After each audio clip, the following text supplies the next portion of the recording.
B. Catherine Bernardo in a word of Gladys Reyes.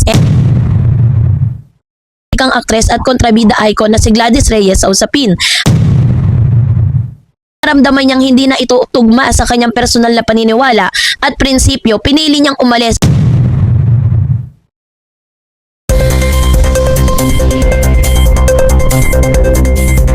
OMG, Catherine Bernardo, bakit nga ba tila nakakaladkad sa isyong ito, ano? Pagkatapos ng mga sunod-sunod na talaga ng mga balita at nagbabagang balita kay Catherine.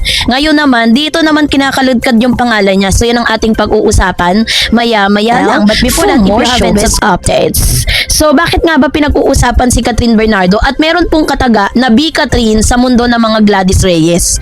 So ano nga bang ibig sabihin nito sa chikang ito, no? So ang chika, bakit nga ba may mga parali at bakit nadadawit ang ating Asia Multimedia Box Office or Asia Box Office Queen? Ito na naman tayo mga kamarites, ka-fans at mga katambay sa FYP. Kung akala ninyo ay tahimik lang ang buhay ng isang nag-iisang Catherine Bernardo habang naghahanda para sa kanyang upcoming project na Hello Someone Someday with James Reid, nagkakamali kayo, no? Dahil sa mundong ito, kapag sikat ka, no, pag sikat ka kahit matutulog ka lang o umiinom ka lang ng matcha latte, pwede ka pa rin makaladkad sa mga pambansang usapin. Ayon sa pinakabagong chika mula sa Abante Tonight, bigla raw nadawit ang pangalan ni Catherine sa isang malawakang kilos protesta na isinasagawa ng isang kilalang religious group sa kahabaan ng EDSA Net 25 at AFP. Ay naka-red alert pa nga dahil sa biglaang dagsa ng tao. Wait, anyari, anong kinalaman ni Kat? Para sa mga hindi nakakaalam ng lore o ng background ng story, si Catherine Bernardo ay dating miyembro ng naturang religious group. Yes, open secret naman sa showbiz na doon siya lumaki. Pero ang plot twist, matagal na raw tumiwalag o umalis ang aktres sa nasabing organisasyon. Ngayon, dahil ang kanyang mga dating religious group ay may malakihang pinaglalaban at nagrarally sa kalsada, biglang nasumo ng mga netizen ang pangalan ni Kat. Bakit? Dahil ginawa siyang ehemplo ng mga kabataan. Ngayon, pagdating sa paninindigan at kalayaan ng pagpili, B. Catherine Bernardo in a word of Gladys Reyes. Dito sa sumabog na internet, particular na sa X na formerly ay Twitter at TikTok, isang netizen ang nag-post ng isang linyang naging instant copy-paste at meme material sa buong bansa. Sabi niya, B. Catherine Bernardo in a word of Gladys Reyes. Grabe ang atake. Bakit biglang nadamay ang batikang aktres at kontrabida icon na si Gladys Reyes sa usapin? Ang sausawan na lang dalawang aktres, the Catherine energy or the excited icon, ay sinasabi ng mga netizen na si Catherine daw ang hemplo ng isang taong may sariling pag-iisip at paninindigan. Kahit lumaki siya isang saradong komunidad o organisasyon, nung naramdaman niyang hindi na ito tugma sa kanyang personal na paniniwala at prinsipyo, pinili niyang umalis at yakapin ang kanyang kalayaan. Para sa mga Gen Z, napaka-badass at independent woman ang galaw na yun. The Gladys energy, the loyal component. Ang tinutukoy naman na Gladys Reyes sa post ay ang katotohanan ng si Miss Gladys ay nananatiling aktibo, tapat at vocal na miyembro ng naturang religious group. Walang masama sa pagiging loyal. Pero sa mata ng mga internet critics na hindi sang-ayon sa kasalukuyang protesta, ginagamit nila ang pangalan ni Gladys bilang simbolo ng pagsunod ng walang tanong-tanong. Kaya ang hirit ng mga netizen, mas bet daw nilang maging isang Catherine Bernardo na kayang kumawala sa tradisyon para sa sariling kalayaan, kaysa maging tulad ng iba na sunod-sunod lang kung saan or sunod-sunuran lang kung saan dalhin ng agos. Pero syempre, may mga paeme sa huli para ligtas sa demanda. Ang Gen Z analysis, bakit malaking bagay ang tumiwalag ira ni Catherine? Sa konteksto kasi ng ating henerasyon or Gen Z, napakahalaga ng tinatawag nating autonomy o karapatang magpasya para sa sarili. Ayaw natin sa mga ideya na basta sumusunod na lang kahit yan ang nakasanayan. Gusto natin ng rason, gusto natin ng hustisya at higit sa lahat, gusto natin ng authenticity. Narito ang breakdown kung bakit bilib na bilib ang internet sa naging desisyon ni Kat noon na muling naging mitya ng discussion ngayon. Breaking the generational trauma. Expectations, hindi bihirang pamilya ang nakakaranas ng matinding pressure kapag ang isa sa mga miyembro ng nahinagpa siyang umalis sa isang reliyon. Kadalasan, may kakibat itong shunning o ang pagtakwil ng komunidad. Para sa isang dambuhalang bituin na tulad ni Catherine, ang pag-alis sa kanyang kinalakihang grupo ay isang malaking panganib sa kanyang career. Pwede siyang i-boycott ng milyong-milyong miyembro, pero guess what? Ginawa pa rin niya yan. Tunay na main character energy. Mula sa silent tungo sa action. At kung matatandaan noong mga nakaraang taon tulad ng kasagsagan ng issue ng korupsyon at rallies noong 2025, may mga panahong nababa si Catherine dahil sa pagiging tahimik o silent sa mga isyong panlipunan. May mga nagsasabing baka takot daw siyang magsalita, pero ang hindi alam ng marami, tahimik man si Kat sa microblogging sites ang kanyang pamilya. lalo na si Mama Min Bernardo, ay spotted nang nagdo-donate ng pagkain at tubig sa mga nakaraang kilos protesta tulad ng trillion peso march. Ibig sabihin, hindi sila bingi sa sigaw ng bayan. At ang mismong pag-alis tikat sa relihiyon niya noon, ang pinakamalaking statement na nagawa niya. So, ang kaibahan ng desisyon ni Catherine kumpara sa mga artista habang nagkakagulo sa EDSA, hindi lang si Catherine ang artistang nababanggit, lumabas din ang pangalan ng iba pang stars na may connection sa nasabing grupo tulad lang ni Jasmine Curtis Smith na balitang pumiyok o nagpahayag din ng saloobin ukol sa nagaganap na rally. Ngunit bakit kay Catherine pa rin pinakamatindi ang tama ng spotlight? Diba? Tama naman eh. Narito ang comparative analysis kung bakit iba ang bigat ng pangalang Catherine Bernardo. So sa persona status sa issue or internet perception, si Catherine Bernardo ang tumiwalag, umalis na matagal na sinasamba ng netizen bilang icon na emanipasyon at malayang pag-iisip. Gladys Reyes, active at loyal member, ginagawang simbolo ng tradisyonal na katapatan sa organisasyon. Ilang kapatid stars tahimik o nagmamatsyag at hinahanapan ng accountability ng mga fans kung saan ba talaga ang panig nila. Dito mo makikita na ang bawat galaw ng isang sikat na tao, no, ay may kaakibat na interpretasyon. Para sa publiko, ang nakaraang pag-alis ni Catherine ay nagsisilbing patunay na pwedeng piliin ang sariling kapayapaan at prinsipyo bago ang institusyon. So bakit nga ba sila untouchable? Sikat kahit may mga katunggaling grupo noong umalis si Catherine sa kanyang dating reliyon. Marami ang nag-predict na babagsak, no, ang kanyang career dahil sa posibleng bawas sa mga fans sa solidong miyembro ng grupong yon. Pero anong nangyari? Mas lalo siyang naging Asian superstar. Bakit? Dahil ang kanyang talent, charisma at brand ay mas malaki kaysa sa kahit anong denominasyon. Ang masa ay may respeto sa matatapat.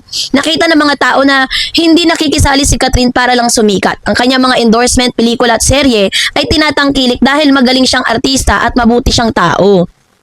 Kapag nakapagbenta ka ng bilyong-bilyong piso sa takilya, sabi nga, ang industriya na mismo ang magpuprotekta sa'yo. Hindi ka pwedeng i-cancel ng isang grupo dahil ang buong bansa ang sumusuporta sa'yo. So may mga hatol din ang internet, stand queen with paninindigan. Sa pagtatapos ng araw at pagkakaladkad ng kay Catherine Bernardo sa protestang ito, ay hindi naman upang siya hilahin pababa, kundi upang siya itaas palalo bilang isang ehemplo ng modernang Pilipino. Sa mundo ng puno ng pressure, mula sa pamilya, lipunan at relihiyon, ipinakita ni Catherine ang pinakamahalagang boses na dapat mong pakinggan ay ang sarili mong konsensya. Ang pagiging taklesa o prangka sa buhay sa pamamagitan ng iyong mga aksyon ay malakas kaysa sa libo-libong tweets. Kaya sa mga nakikipagbuno pa rin sa kanyang mga personal na desisyon at natatakot na sasabihin na ibang tao o grupong kinabibilangan nila, tandaan ninyo ang sinabi ng netizen, be a Catherine Bernardo, piliin ang kalayaan, piliin ang sariling prinsipyo at magpatuloy sa pag-shine. So, Miss Catherine Bernardo ay tinaguri ang pure queen behavior ng kanyang henerasyon. And paasa narrative chika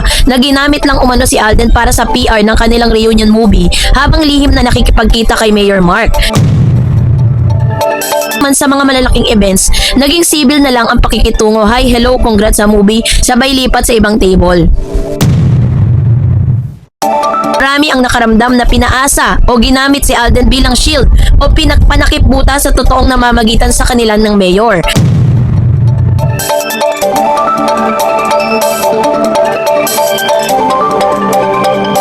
Miss Catherine Bernardo, bakit nga ba tila nakakaranas ng cold treatment sa mga artista sa ngayon? At the same time, bakit nga ba nadadamay ito pong si Alden Richards sa isyong ito? Yun ang ating pag-uusapan maya-maya lang. But before that, if you haven't subscribed yet, best updates. So, narito na po yung ilan sa mga pinag-uusapan dito po kay Miss Catherine Bernardo. Kasi meron po mga chismis, yung tatlong haligi ng Iwas Catherine movement issue ay na-trigger ang chika sa likod ng eksena, ang reaksyon ng showbiz circle at the Mark Alcala factor, ang usap-usapan relasyon ni Kat kay Lucena Mayor Mark Alcala. Iniiwasan ng mga lantad na pink o kakampink Gen Z at millennial artist dahil sa taliwas ito sa kanilang ipinaglalaban kontra tradisyonal na politika. So, ano naman po yung patungkol kay Alden? The Alden paasa narrative chika na ginamit lang umano si Alden para sa PR ng kanilang reunion movie habang lihim na nakikipagkita kay Mayor Mark. Malamig ang pakikitungo ng GMA at ABS-CBN artist na solid and loyalty kay Alden Alden Richards. Mama means political opposed. Ang mga pahayag at post ng pamilya na umiiwas sa political na paninindigan ay nagdulot ng diskurso sa Reddit at X. Binansagan siyang blind to reality ng mga kritiko. Ang paghihimay, bakit nga ba heated ang mga artista ngayon? Ang political na walang pakialam versus Gen Z core values, gaya ng sinabi mo, ramdam na ramdam ang gap sa pagitan ng mga artistang tumindig noong nakarang eleksyon at sa direksyon ngayon ng personal na buhay ni Kat. Para sa maraming Gen Z at millennial celebrity, ang pakikipag-ugnayan sa isang kilalang politiko ay hindi lang personal choice. Ito ay isang political na statement. Kung ikaw ay isang sikat na artista na nananalasa sa mga rally noon para sa good governance, ang makita ang pinakamalaking A-lister ng henerasyon mo ay nakikipag-holding hands sa isang opisyal na gobyerno habang ang bansa ay nakakaranas ng iba't ibang krisis ay isang malaking isip bata o turn off. Kaya naman sa mga malalaking events, naging civil na lang ang pakikitungo. Hi, hello, congrats sa movie, sabay lipat sa ibang table. Nawala na rin ang dating bayanihan energy noong panahong katatapos lang ng breakup nila ni Catherine. So, ang multo ng Kat din at ang sentimiento ng Kamuning or GMA, dito po pumapasok ang galit ng mga taga-GMA at malalapit na kaibigan ni Alden. Nung kasagsagan ng promo para sa kanilang proyekto, grabe ang kilig na ibinenta sa publiko. Bilihan ng bulaklak, pagdalo sa housewarming at mga pahiwatig ng panliligaw. Ngayon, ayon sa mga chika sa Reddit at bulungan sa studio, marami ang nakaramdam na pinaasa o ginamit si Alden bilang shield o panakip butas sa totoong namamagitan sa kanilang ng mayor. Ang tingin ng mga ka-circle ni Alden, masyadong mabait si Alden para gawing collateral damage sa PR strategy. Kaya ang ending, solid ang bakod ng mga taga-GMA sa kanilang pambansang bay. So, the reality check. Sa showbiz, ang image ay pera. Kung ang isang endorsement ay nakasalalay sa pagiging malinis at relatable mo, ang pagdikit sa mga controversial na issue ay pwedeng makabawas ng milyon-milyong kontrata. Kaya ang C-lister, tikom ang bibig. No, na dahil isang maling kwento or komento lang pwedeng matsugi na sa susunod na campaign. So ano nga ba ang kasalukuyang estado? May control ba ang management gaya ng sinabi ng ilan? She's an A-lister after all. Sa industriya ng telebisyon at pelikula sa Pilipinas, ang mga katulad ni Catherine Bernardo ang bumubuhay sa takilya. Kahit anong sig or buntong hininga no, ng mga boses ay hindi nila pwedeng basta nalang diktahan ng isang reyna.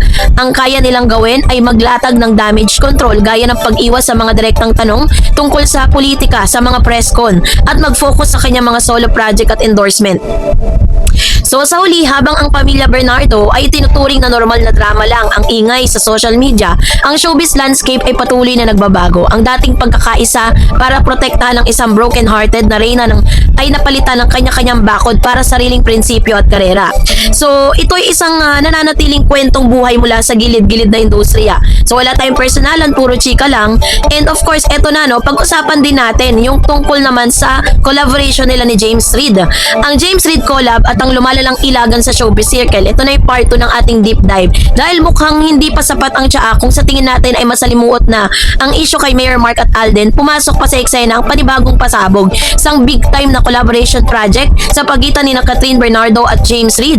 Sa unang tingin mukhang power move ito ng dalawang dampuhalang pangalan sa industriya. Pero sa likod ng mga kamera, sa mga GC, ng mga artista at mga bulong-bulungan sa Archika PH, mas lalo nitong sinindihan ang apoy ng intriga. Bakit? Heto ang breakdown kung bakit pumasok si James sa equation at kung bakit lalong naging awkward ang sitwasyon para sa marami. Bakit mas lalong lumala yung issue no kung nung pinasok si James Reid? Hindi sikreto sa showbiz na si James Reid, lalo na sa kanyang pagiging pinuno ng Careless at ang kanyang transition mula sa pagiging traditional na aktor tungo sa pagiging music mogul at independent artist, ay may sariling revel at independent image. Ngunit bakit nag-react ang circle ni Kat nang makabalita ang proyekto nila? So, ayon po dito, yung tinatawag na The Clash, ang principle at ang careless vibe. Ang circle ng mga Gen Z at millennial artists na umiiwas kay Kat dahil sa issue kay Mayor Mark ay karaniwang may overlap sa mga taong progressive ang pananaw sa sining at politika. Nung pumasok si James sa eksena, parang isa-isang bagong project kasama si Kat, maraming nagpataas ang kilay. Para sa ilan, ang imahe ni James ay konektado sa creative freedom at western-leaning na kultura, habang si Kat naman ay tinitignan ngayon ng mga kritiko bilang unti-unting pumapabor sa traditional at komportabling sistema. Stance ng kanilang pamilya, pagsasama ng dalawa ay nakikita ng iba bilang isang purong business at survival mode. Kaya sa isang organic na artistikong kolaborasyon, ang komento ng mga marites sa dressing room ay naghahanap ng bagong anggulo para matakpan ang ingay ng politika. So sa issue naman ng solidaridad, nadagdagan ng awkwardness kung dati hati ang opinion dahil sa paasa issue kay Alden, lalong nagkaroon ng complication dahil kay James.